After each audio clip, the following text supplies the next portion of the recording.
Începând cu 1 iulie 2013, cimișlienii vor achita o taxă locală pentru evacuarea deșeurilor în sumă de 8 lei pe lună pentru o persoană fizică.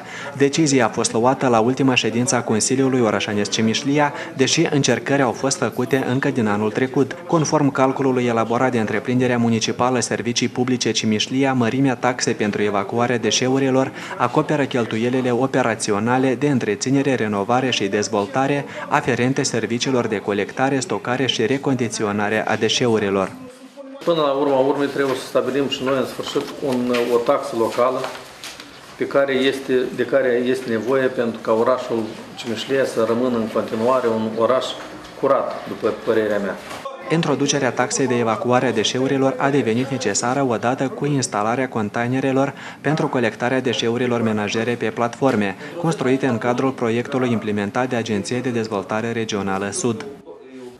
Gospodăria municipală făcea contracte, se certa cu lumea, foarte multe discuții, se certau cu consilierii acuzau că nu lucrează suficient de bine, dar această situație este pe toată Republica și este generată de faptul că nu există o lege care să impună cetățenii să încheie un contract obligatoriu. Și iată, din data de 1 iulie trecem la situația că nu vor mai fi contracte încheiate cu fiecare cetățean aparte, dar va fi calculată și percepută taxa pentru evacuarea deșeurilor, precum se percepe orice impozit. Chestiunea în cauză a fost examinată și în cadrul emisiunii Ora Locală de la Radio-Televiziunea din Cimișlia. Cetățenii au adresat întrebări și doleanțe conducerii primăriei privind introducerea taxelor locale de evacuare a deșeurilor. Astfel de propuneri continuă să vină. Taxa pentru evacuarea deșeurilor trebuie să fie luată în considerație de numărul membrilor, de tipul de gospodărie, de activitatea familiei, pentru că dacă nu are animale, nu are păsări, cantitatea de deșeu e mai mică, dar numărul de membri e mai mare. Atunci pentru ce plătește? Pentru cei care evacuează mai mult deșeu, dar plătesc mai puțin. De aceea cred că o taxă fixă nu poate fi pentru toți tot una. Trebuie luat diferențiat.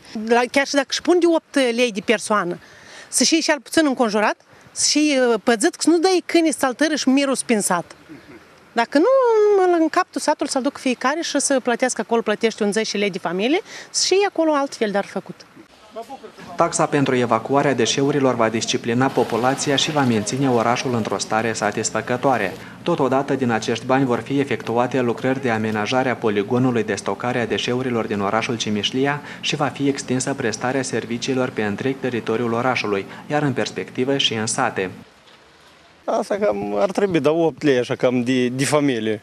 Pune și 10 lei, dar de familie. Și este foarte bine. Eu personal aș vrea numai decât chiar pe strada mea. Face de a plăti 8 lei, ca să facem curățenie orășeală. Amintim că până în prezent evacuarea deșeurilor se făcea în bază de contract individual cu populația de către întreprinderea municipală Servicii Publice Cimișlia. La început de an existau 394 astfel de contracte, la sfârșit de mai 710 contracte la o populație totală de circa 12.000 de locuitori. Astfel, marea majoritate a cetățenilor nu participa financiar la evacuarea deșeurilor din oraș. Noua taxă de 8 lei pentru fiecare cetățean va anula contractele existente și va obliga toți locuitorii urbei să contribuie la salubrizarea și amenajarea orașului.